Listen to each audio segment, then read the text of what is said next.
এক হাড় হিম করা ঘটনা ঘটেছে মধ্যপ্রদেশে। 7 জন ছাত্রীকে ধর্ষণের অভিযোগ উঠেছে।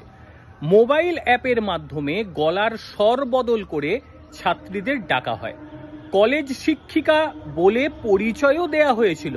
তাদের স্কলারশিপ দেওয়া হবে বলে লোভ দেখানো হয়। ছাত্রীদের ডেকে নিয়ে নির্জন জায়গায় তাদের সঙ্গে কুকর্ম করা হয়েছে।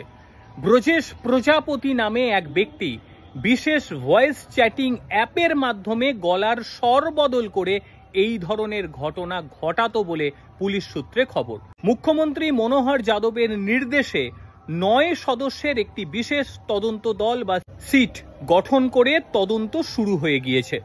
ব্রজেশ সহ সন্দীপ প্রজাপতি, রাহুল প্রজাপতি এবং লবকুশ প্রজাপতি নামে তার বেশ কিছু সহযোগী গ্রেপ্তার হয়েছে। ধৃতদের কাছ থেকে 16টি মোবাইল ফোন ও বেশ কিছু সিম কার্ড উদ্ধার করা হয়েছে।